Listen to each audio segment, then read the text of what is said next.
नमस्कार। कार्यक्रम श्रोतासँग सांसदमा यहाँलाई स्वागत छ। म रमेश ढुङ्गेल। तपाईँले यो कार्यक्रम इमेज एफएम 97.9 र इमेज न्युज एफएम 103.6 सँगै पश्चिमाञ्चलको लोकप्रिय FM radio Shaligram 100.6 megahertz Kusma पर्वत र रेडियो हाम्रो पाइला एफएम 91.6 जाजरकोटबाट पनि सुनिरहनु भएको छ। कार्यक्रममा हामीले मुलुकको पछिल्लो राजनीतिक स्थितिका बारेमा व्यवस्थापिका संसदमा प्रतिनिधित्व गर्ने एकजना सांसदसँग छलफल गर्ने गरेका छौँ। श्रोता, विशेष गरी गत मङ्सिर 14 गते संसदमा संविधान संशोधन प्रस्ताव दर्ता भएपछि टाढिएका सत्ता पक्षीय दल र विपक्षी दल बीचको सम्बन्ध सरकारले पुस 24 गते संशोधन प्रस्ताव संसदमा प्रस्तुत गरेपछि झनै जटिल बनेको छ। संसदमा विधेयक प्रस्तुत भएको 2 साता बितेको छ। यो अवस्थामा पनि दलहरू संवाद अनि सहमतिका लागि तयार भएको देखिँदैन। समाधान के हुन सक्छ? यो समस्याको उपायहरू खोज्नका लागि जिम्मेवार दलहरू जिम्मेवारीका साथ अगाडि बढेको देखिँदैन।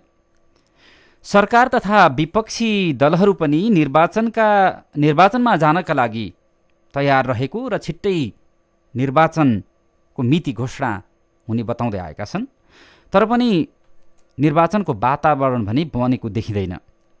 संविधानले निर्देश गरेको 74 साल माघ 7 गते भित्र तीनवटै तहको निर्वाचन गर्नुपर्ने विषय झनै जटिल अनि पेचिलो बन्दै गएको छ।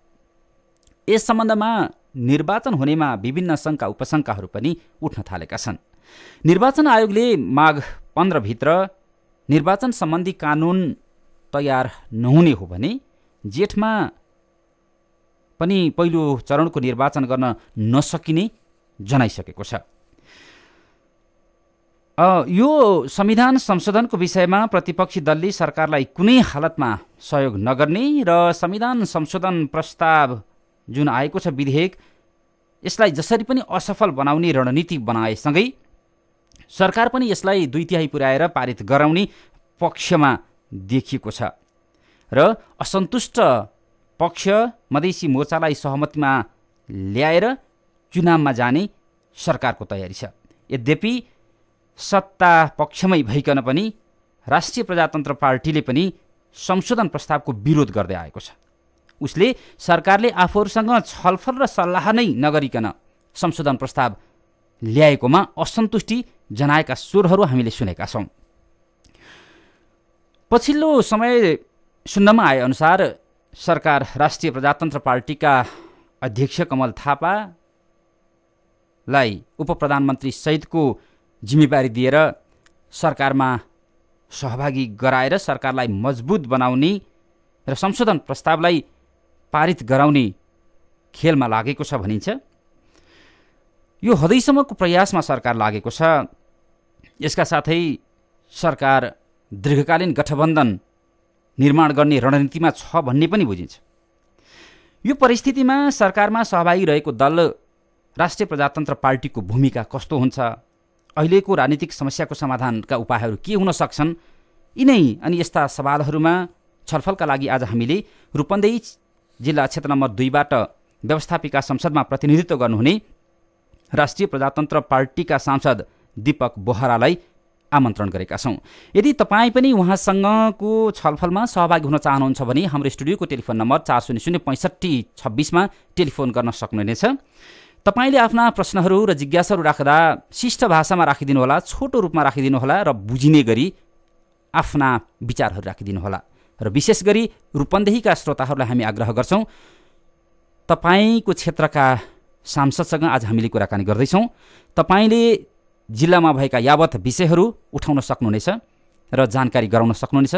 सांसदसँग तपाईँले त्यहाँ भएका विकासदेखि राजनीतिक हिसाबका कुराहरूलाई गर्न सक्नुहुनेछ। यति बेला आजका हाम्रा अतिथि सांसद दीपक बोहरा हाम्रो सम्पर्कमा हुनुहुन्छ। उहाँलाई हामी स्वागत गर्छौँ। बोहराज्यू, यहाँलाई स्वागत छ। धेरै धेरै धन्यवाद। अब राष्ट्रिय प्रजातन्त्र पार्टीलाई महाधिवेशन पनि लाग्दैछ। त्यो महाधिवेशन आउँदै गर्दा मुलुकको राजनीतिक परिस्थिति जटिलतातर्फ छ, जटिल देखिएको छ अहिलेको राजनीतिक दलहरू बीचको समन्वय हुन नसक्दाको अवस्थामा सरकारले संशोधन प्रस्ताव प्रस्तुत गरेको छ संसदमा। यहाँहरू सरकारले ल्याएको संविधान संशोधनको पक्षमा हुनुहुन्छ कि विपक्षमा? अब सबभन्दा पहिलो कुरा त अब यो संविधानलाई खास गरी संविधान ल्याउनका लागि मूलतः तीनटा दल, ठुला दल, नेपाली काङ्ग्रेस अनि नेकपा एमाले र माओवादी र राष्ट्रिय प्रजातन्त्र पार्टीले एकताबद्ध भएर यो चाहिँ के भने काम गरेको अवस्था हो। अनि र यो चाहिँ के भने संविधानलाई कार्यान्वयन गर्नका लागि त्यो चारैवटा त को प्रतिबद्धता छ र कटिबद्धता छ। अब यो क्रमले गर्दाखेरि निश्चय पनि संविधान ल्याउँदाखेरिको अवस्थालाई मैले चित्रण गरिराख्नु पर्दैन।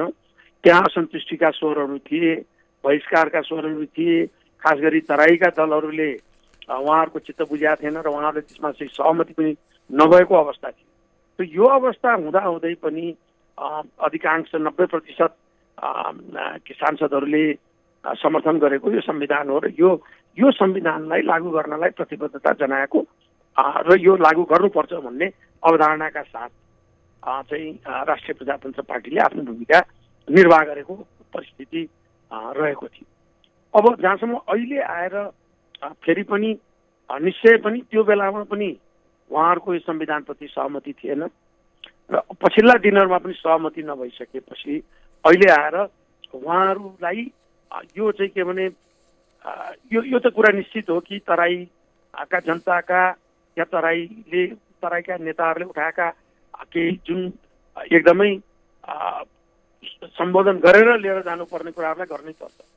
किनभने संविधानलाई कार्यान्वयन गर्ने पक्षमा सबैलाई चित्त बुझाएर लिएर जानुपर्छ, त्यो राज्यको दायित्व पनि हो र हामी सबैले यो संविधानलाई लागू गर्नका लागि त्यसरी हामी सोच्नुपर्छ।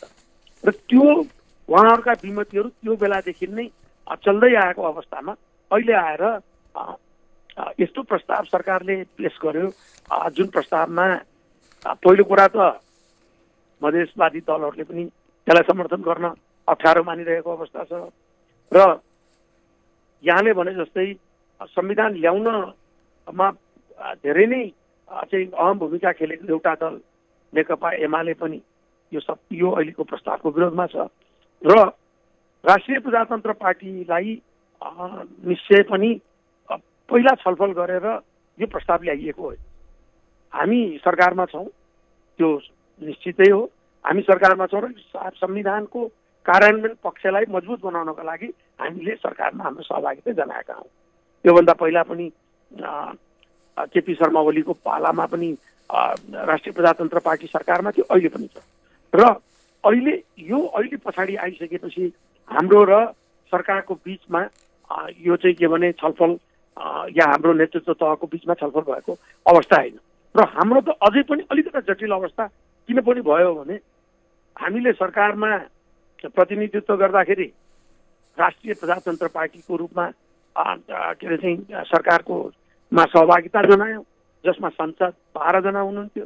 अहिले हामी राष्ट्रिय प्रजातन्त्र पार्टी र राष्ट्रिय प्रजातन्त्र पार्टी नेपाल एक भइसकेको अवस्था छ र त्यो अवस्थामा पनि संसदमै पनि राष्ट्रिय प्रजातन्त्र पार्टीले यो संविधान ल्याउनमा लागेको पार्टी थियो, तत्कालीन राष्ट्रिय प्रजातन्त्र पार्टी, जहाँ राष्ट्रिय प्रजातन्त्र पार्टी अहिले राष्ट्रिय प्रजातन्त्र पार्टी नेपाल, यसलाई चाहिँ यो संविधानलाई के अरे यो पूर्ण छैन भन्ने कुरामा थियो। त्यहाँदेखि यो अहिलेको परिस्थितिमा निश्चय पनि एक त पहिलो कुरा हामीसित सल्लाह गरेर नल्याइएको अवस्था, त्यस भएको हुनाले हामीले जहिले पनि भन्दै आएको कुरा के हो भने हामीसित सल्लाह भएको छैन र यो अहिले आएको प्रस्ताव जस्ताको तस्तै यसलाई अगाडि लिएर जानलाई चाहिँ यो चाहिँ के भने त्यो त्यति साह्रो राष्ट्रिय प्रजातन्त्र पार्टीलाई सहज हुँदैन। जस्ताको तस्तै लान मिल्दैन भने के गर्ने त? अब म भन्दैछु, तर यसका साथसाथै तराईका समस्यालाई समाधान गरेर या तराईमा उठाइएका ठिक मागहरूलाई लिएर अगाडि जानुपर्छ र यो समस्यालाई समाधान गर्नुपर्छ भन्ने धारणा पनि हाम्रो रहेको हुनाले अब निश्चित रूपमा तराईको दलको पनि समर्थन कुरा जुट्नु पर्यो। के कति कुरा गर्दाखेरि उहाँहरूको चित्त बुझ्ने, कस्तो चाहिँ अवस्थामा उहाँहरूले यो संविधानलाई चाहिँ या संशोधनलाई समर्थन गर्ने भन्ने कुरा आइसकेपछि मलाई लाग्छ राष्ट्रिय प्रजातन्त्र पार्टी संविधानको कार्यान्वयनको पक्षधर भएको हुँदा यसमा चाहिँ अनि चाहिँ राष्ट्रिय प्रजातन्त्र पार्टीले यसमा चाहिँ छलफल अगाडि बढाएर अनि आफ्नो राय दिन्छ। यहाँको भनाइले के बुझ्ने, यहाँहरू अहिलेकै अवस्थामा जुन प्रस्ताव छलफलको रूपमा पनि आइसकेको छैन, जे टेबल भएको छ, प्रस्तुत भएको छ, यस्तै अवस्थामा जसलाई हामीले जसको लागि ल्याइएको प्रस्ताव हो अर्थात् तराईवादी दलहरूले स्पष्ट रूपमा यो कुरा भए अब यसपछि हाम्रो चाहिँ संविधान संशोधन या संविधानलाई कार्यान्वयन गर्ने कुरामा हाम्रो विमति रहँदैन, अब भविष्यमा यस्ता कुराहरू उठ्दैन, अब यो कार्यान्वयन पक्षमा हामी जान्छौँ, यो संविधानलाई हामी मानेर जान्छौँ भन्ने कुरा त्यो कमिटमेन्ट त त्यहाँबाट पनि आउनु पर्यो। यति भइदियो भने चित्त बुझाउनु पर्छ या उहाँहरूसित छलफल गरेर उहाँहरूले राखेका उचित कुराहरूलाई चाहिँ पुरा गर्नुपर्छ भन्ने कुरामा दुईमत भएन। तर यसका साथसाथै यतिसम्म नि हुँदाखेरि अबको उपरान्त यो संविधानमा अब हाम्रो चाहिँ विमति रहँदैन, यो संविधानलाई हामी यसलाई कार्यान्वयन गर्ने पक्षमा लाग्छौँ भनेको मतलब पहिला कहाँबाट आउनु पर्यो भने जो असन्तुष्ट पक्ष छ त्यहाँबाट आउनु पर्यो। भनेको मतलब यहाँले अहिले यो जुन संशोधन प्रस्ताव प्रस्तुत भएको छ यो प्रस्तावलाई हामी पास गर्न तयार छौँ, तर यसभन्दा पछाडि फेरि विभिन्न किसिमका बखेडाहरू झिक्न भएन भन्ने हो। उहाँहरूले भन्नु पर्यो यो यो यो यो यति कुरा गर्यो भने यदि ती कुराहरू भइदिए भने यहाँहरूले यो संशोधन प्रस्तावको पक्षमा जानुहुन्छ। होइन अहिले त कुरा के आयो भने तपाईँले मलाई गरेको प्रश्न र मेरो उत्तरमा चाहिँ तपाईँले मेरो कुरा बुझिदिनु भएन। पक्ष र विपक्ष भन्ने भन्दा पनि यो तराईका समस्यालाई समाधान गर्नुपर्छ भन्ने कुरा पहिलो कुरा। अनि समाधान गर्नुपर्छ भन्ने अनि जुन असन्तुष्ट पक्षहरूले अहिले जुन प्रस्तुत गरेको विधेयक छ असन्तुष्ट पक्षहरूलाई समेटेर पहिला त्यो आउनु पर्यो नि खुलस्त। उहाँहरू त मान्ने अवस्थामा त हुनुहुन्छ नि अहिले। अब संसदमा छलफल होला, संसदमा छलफल भएपछि अब उहाँहरूसित तपाईँले यदि चाहिँ उहाँहरूको भाषा हेर्नुभयो भने तपाईँलाई स्पष्ट हुन्छ। उहाँलाई अझै चित्त बुझाएको छैन। कुरा के आयो भने केमा चित्त नबुझ्या हो, कति के कुरा गर्दाखेरि कस्तो चाहिँ उहाँहरूले भन्नुभयो यो अहिलेको प्रस्तावलाई उहाँहरूले स्पष्ट रूपमा के भनिदिनु पर्यो भने यो गर्दाखेरि हाम्रो चित्त बुझ्छ भन्ने भएपछि अनि मात्रै छलफल अगाडि बढाउन सकिन्छ। पास गर्ने अहिलेको यो प्रस्तावलाई एकछिनलाई मानौँ अहिलेसम्म हामीले यसलाई प्रतिबद्धता दिएका छैनौँ। मैले क्याबिनेटमा पनि भनेको छु प्रधानमन्त्रीलाई कि यो त हामीसित सल्लाह गरेर ल्याइएको प्रस्ताव नभएको हुनाले अहिले हाम्रो पार्टीले लिएको लाइन अर्थात् नीति भनेको के हो भने यथास्थितिमा हामीले अहिले छलफल गर्नुपर्छ, अझै अन्तर्वस्तुहरू बारेमा छलफल गर्नुपर्छ अनि मात्रै हामी चाहिँ के भने अगाडि आउन सक्छौँ भनेर भनेकै अवस्था छ। त्यसकारण हाम्रो राष्ट्रिय प्रजातन्त्र पार्टी दुविधामा छैन।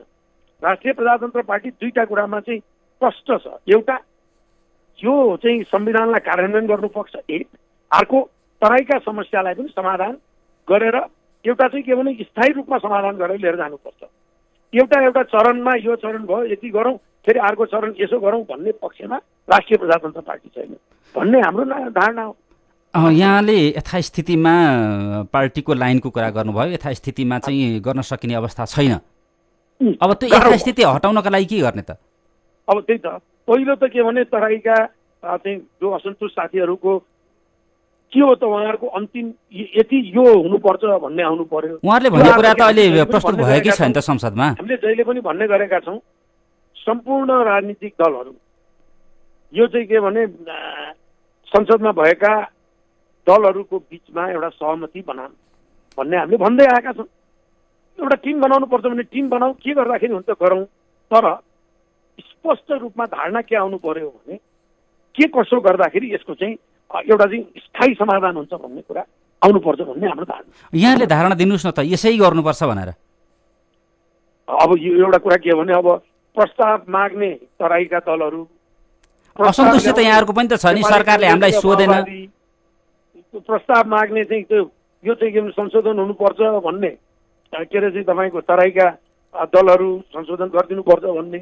अब यो प्रस्ताव ल्याउने चाहिँ एमाले र खास गरी के अरे माओवादी र काङ्ग्रेस हामीलाई सहमतिमा लिएको छैन। जुन बेलामा हामीले भने जस्तै यी खास गरी संसदका दलहरूको बिचमा ल छलफल हुनुपर्छ भनेपछि हामी हाम्रो त धारणा राखिहाल्छौँ। हामी धारणा राख्नमा पछि हट्ने कुरो होइन। हामीले खास गरी हाम्रो पार्टीका अध्यक्ष कमल थापाजीले यो चाहिँ दलहरूको बिचको छलफलमा धेरैचोटि आफ्नो धारणाहरू राखिसक्नु भएको अवस्था पनि छ। त्यसकारण त्यतातिर नगइकन म के भन्न चाहन्छु भने देशको लागि यो संविधान लागू गर्न पर्ने र स्थायी समाधान खोज्नुपर्ने आवश्यकता छ। स्थायी समाधान भनेको तराईका उचित कुराहरूलाई सम्बोधन गरेर लिएर जानुपर्छ। त्यो एकदमै वास्तविकता हो र त्यो गर्नुपर्छ। त्यसबाहेक अब कसरी गर्ने भन्ने कुरामा अब एकचोटि सबै दलहरू बसेर खुलस्त छलफल गरेर यसको निर्णयमा पुग्ने, जसमा एमाले, नेपाली कङ्ग्रेस, अनि माओवादी, मधेसवादी दलहरू, राप्रपा, यस्ता चाहिँ के भने अरू दलहरू सबै बसेर एउटा स्थायी समाधान खोज्नेतर्फ र यो चाहिँ संविधानलाई कार्यान्वयन गर्नेतर्फ चाहिँ हामी छलफलमा चाहिँ गरेर त्यसको स्थायी समाधान गर्नुपर्छ भन्ने हाम्रो धारणा। प्रतिपक्षी दलले सरकारले ल्याएको संशोधन प्रस्तावलाई पुरै राष्ट्रघाती भन्यो। यहाँले पनि, यहाँका दलका नेताहरूले पनि यो प्रस्तावलाई चाहिँ र अहिले यहाँले भने जस्तै अवस्थामा यथास्थितिमै चाहिँ संशोधन गर्न सकिने अवस्था छैन भन्ने आशय व्यक्त भयो। यो संशोधन प्रस्ताव हेर्दा राष्ट्रघाती देखिन्छ र? अब हेर्नुहोस्, यो अब मलाई लाग्छ भने राष्ट्रघाती प्रस्ताव त हुनै सक्दैन। संसदमा प्रस्ताव ल्याउनु भन्ने एउटा चाहिँ के भने अब सरकारले प्रस्ताव ल्यायो, अब त्यो प्रस्ताव ल्याएर त्यसलाई चाहिँ यहाँ चाहिँ के अरे एउटा चाहिँ संसदको एउटा चाहिँ के भने हामीसित नियम छ, सम्पूर्ण छ, हामी खुलस्त छलफल गर्न सकिहाल्छौँ। यो प्रस्ताव ठिक हो र बेठिक हो भन्ने त त्यही फ्लोरमा छलफल गर्ने विषय हो।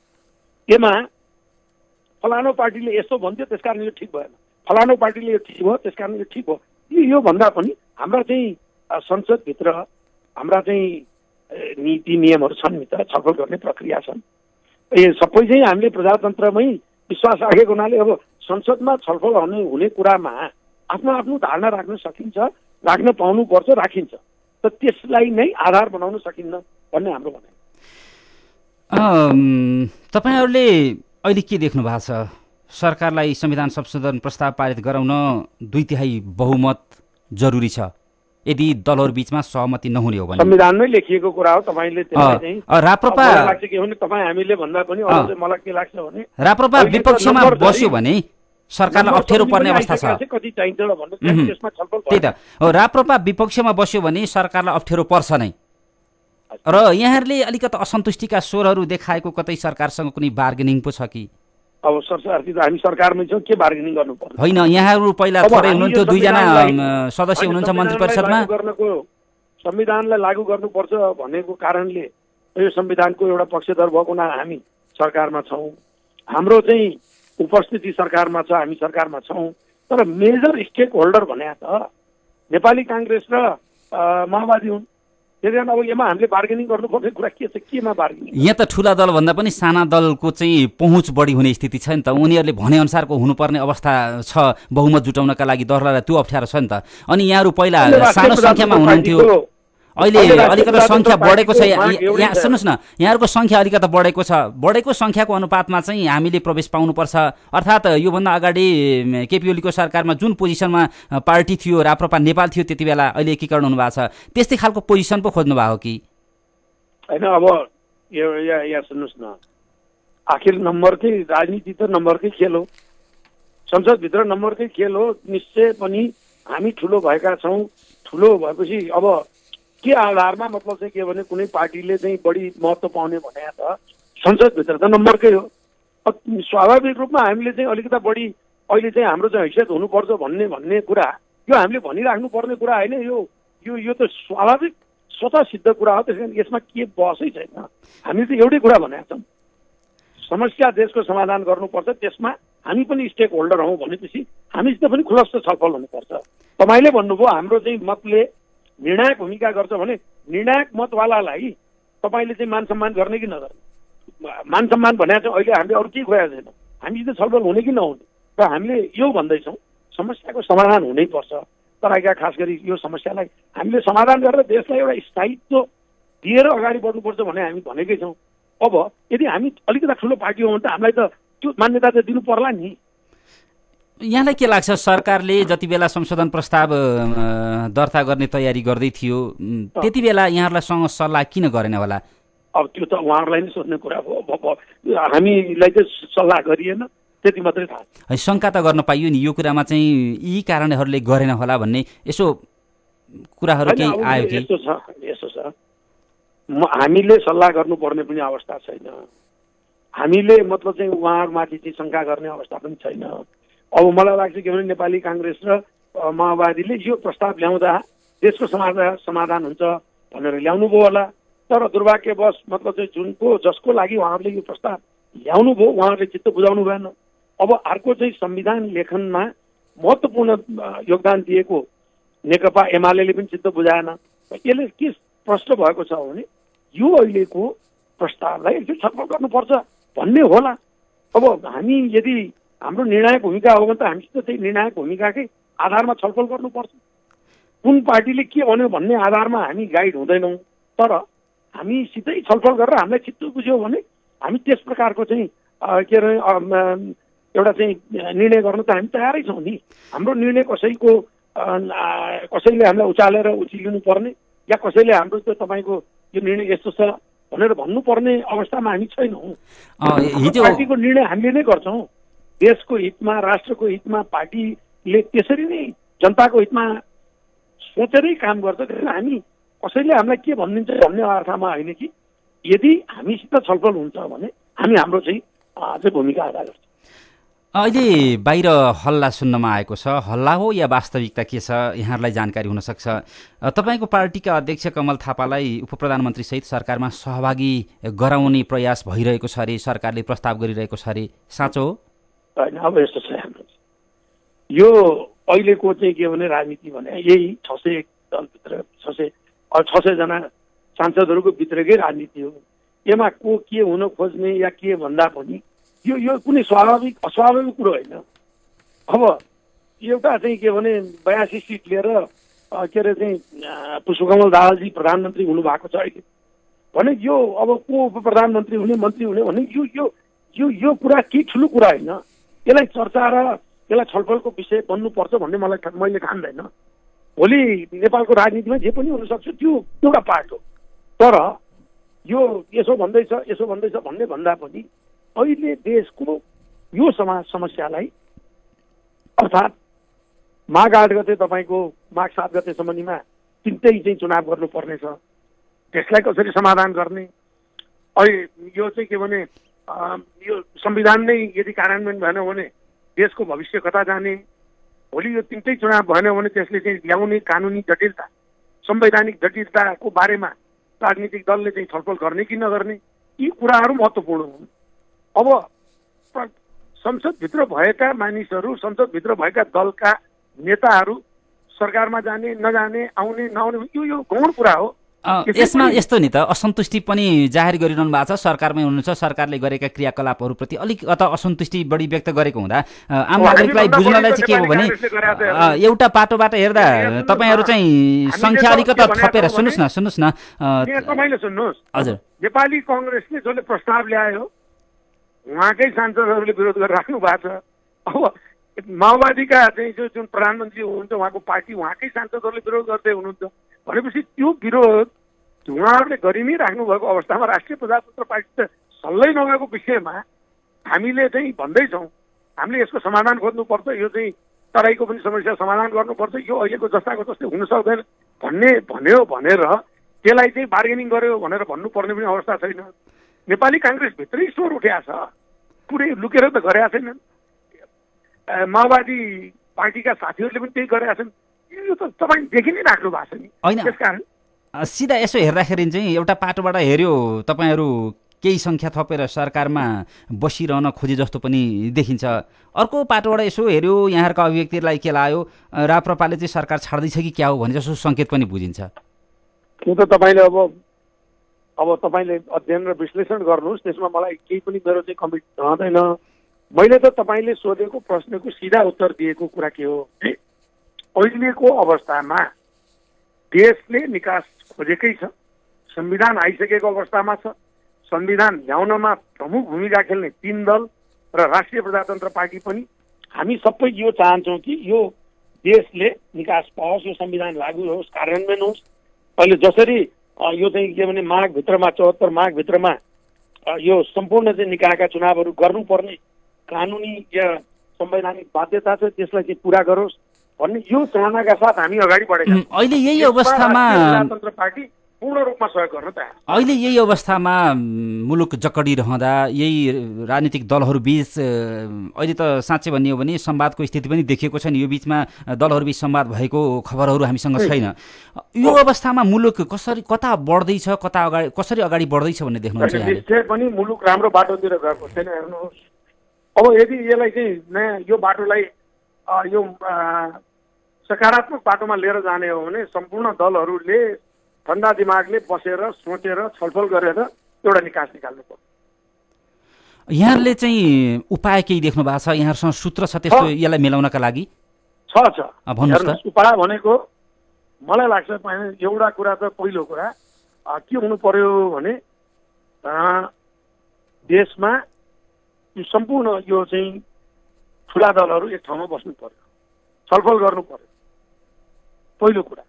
दोस्रो कुरा, तराईको समस्या छ नै, त्यसको समाधान खोज्नै पर्यो। तेस्रो कुरा, माघभित्रमा 7 गतेभित्रमा तिनै तहको चुनाव गर्नु पर्यो र संविधानलाई धरापमा राख्नु पर्यो। अब यदि हामी ठुला कुरा गरेर अगाडि बढ्यौँ भने यो निकास निस्किन्छ भन्ने मलाई लाग्छ। यहाँले ठुला दलहरू भन्नुभयो, साना दलहरूको असन्तुष्टिकै कारण त अहिले मुलुकको यो अवस्था छ। यहाँहरूको यो अलिकति यो मानसिकता कस्तो भइदियो भने ठुला दल बसेपछि सबै कुराहरू समाधान हुने, साना दल त्यही भएर पनि साना दलहरू चाहिँ अलिकति चिडिएको अवस्था हो, हाम्रा मागको सुनवाई हुँदैन, हामीलाई सँगै राखेर कुरा गरिँदैन भन्ने छ। यहाँले मुख्य 4 दल भन्नुभयो, साना दलहरूको फेरि अर्कै असन्तुष्टि होला, साना दल पनि त्यसमा बस्न चाहन्छन् होला नि त। साना दललाई पनि राख्ने गर्नुहोस्, जे गर्नुहोस्, सबैले खोजेको समाधान हो, सबैले खोजेको यो चाहिँ संविधानको कार्यान्वयन हो, सबैले खोजेको चाहिँ यो के अरे देशलाई एउटा चाहिँ विकासको गतिमा लिएर जान खोजेकै हो। सानो दल ठुलो दल, अब साना दलले चित्त दुखाउँदै गर्छन्, यो हुँदै गर्छ, तर ठुला दलले राम्रा प्रस्तावहरू ल्याएर देशलाई राम्रो बाटोमा लिएर गइदियो भने साना दलको चित्त दुखाइ त्यसै सिद्धिन्छ। हामीसँग कोही श्रोता हुनुहुन्छ, यहाँसँग प्रश्न राख्नका लागि। श्रोता, आज हामीले अतिथिको रूपमा रूपन्देही जिल्ला क्षेत्र नम्बर 2बाट व्यवस्थापिका संसदमा प्रतिनिधित्व गर्नुहुने राष्ट्रिय प्रजातन्त्र पार्टीका सांसद दीपक बोहरालाई अतिथिको रूपमा निम्त्याएका छौँ। यदि तपाईँले उहाँसँग आफ्नो जिज्ञासा राख्न चाहनुहुन्छ भने 400-6526 मा टेलिफोन गर्न सक्नुहुनेछ। को बोल्दै हुनुहुन्छ, कहाँबाट? हजुर, को बोल्दै हुनुहुन्छ, कहाँबाट? नमस्कार, म कृष्ण पन्त। मान्यजी नमस्कार।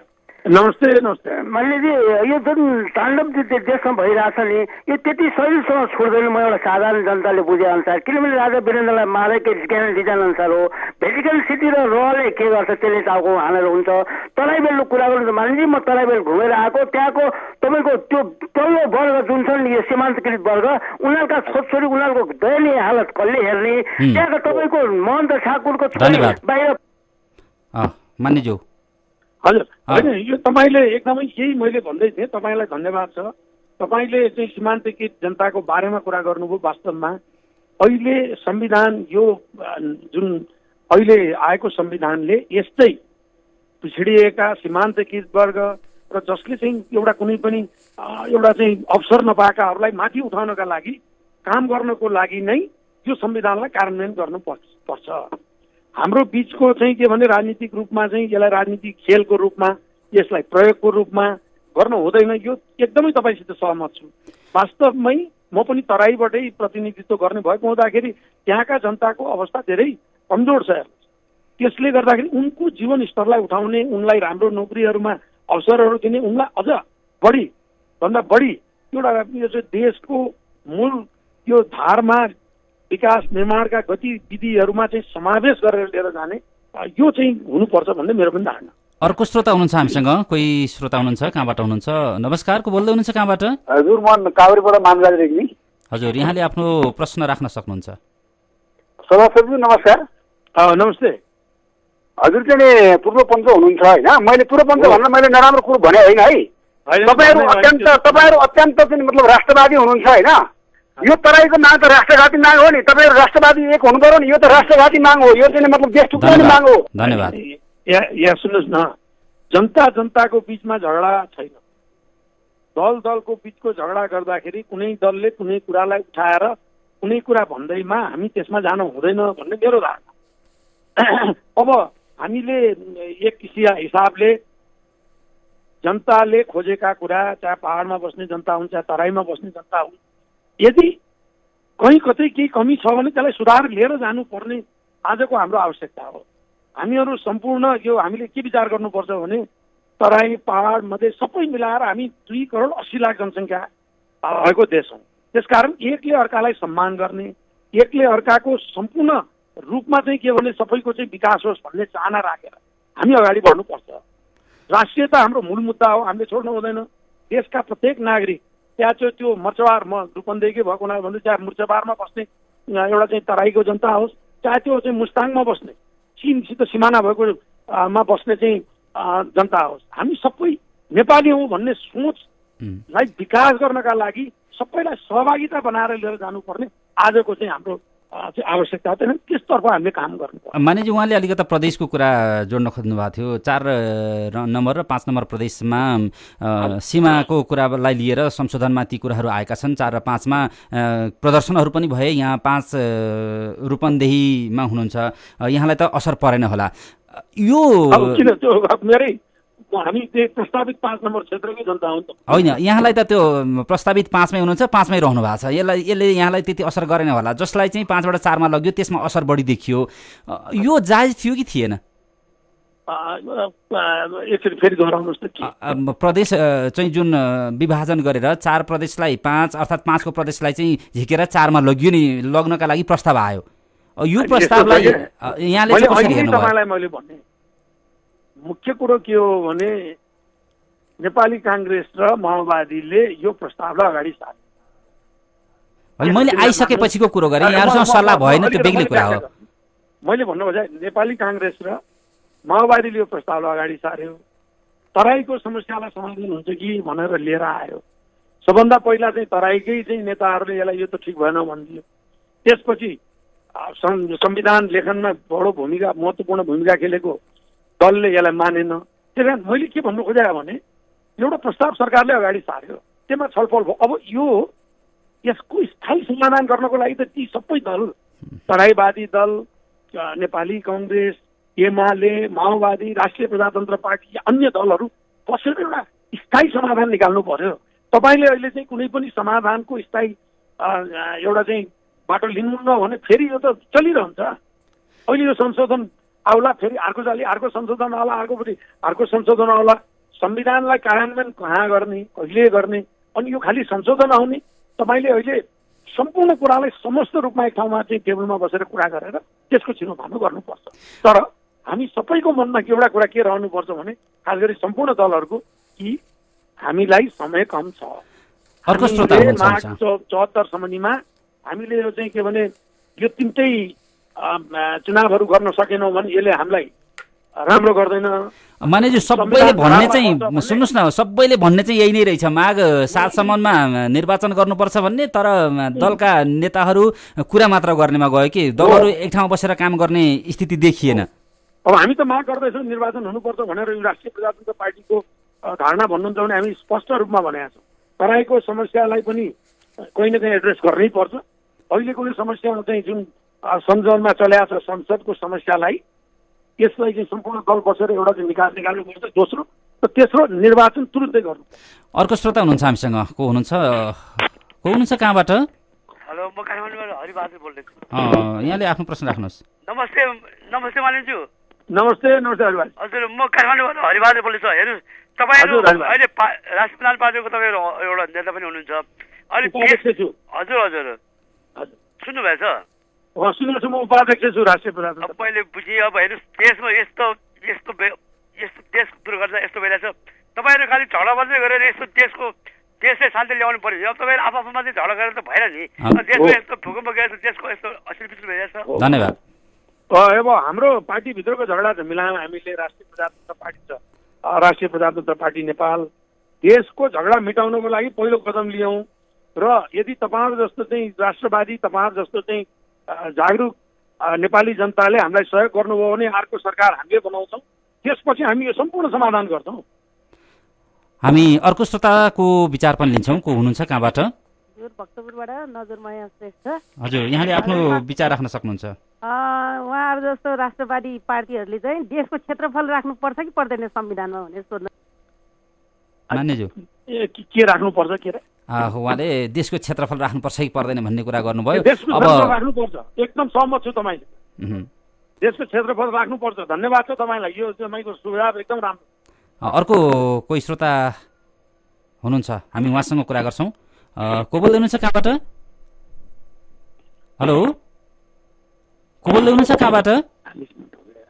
हेलो, म हामीसँग अर्को कोही श्रोता आउँदै हुनुहुन्छ र आज हामीसँग रूपन्देही जिल्ला क्षेत्र नम्बर 2बाट व्यवस्थापिका संसदमा प्रतिनिधित्व गर्नुहुने राष्ट्रिय प्रजातन्त्र पार्टीका सांसद दीपक बोहरालाई हामीले अतिथिको रूपमा बोलायौँ। आजलाई कार्यक्रमको समय सकिएको छ। मान्यज्यू, यहाँले हामीलाई समय दिनुभयो, यसका लागि धेरै धेरै धन्यवाद। यहाँले मलाई यति चाहिँ मेरो धारणा राख्ने मौका दिनुभयो, त्यसको लागि यहाँलाई धेरै धेरै र यहाँको च्यानललाई धेरै धेरै धन्यवाद। हजुर धन्यवाद। हुनुहुन्थ्यो रूपन्देही जिल्ला क्षेत्र नम्बर 2बाट व्यवस्थापिका संसदमा प्रतिनिधित्व गर्नुहुने राष्ट्रिय प्रजातन्त्र पार्टीका सांसद दीपक बोहरा। आज उहाँलाई हामीले श्रोतासँग सांसदको अतिथि बनायौँ। आजलाई कार्यक्रमको समय सकिएको छ। कार्यक्रमबाट बिदा हुन्छौँ। हामीलाई सुन्दै रहनुहोला। नमस्कार।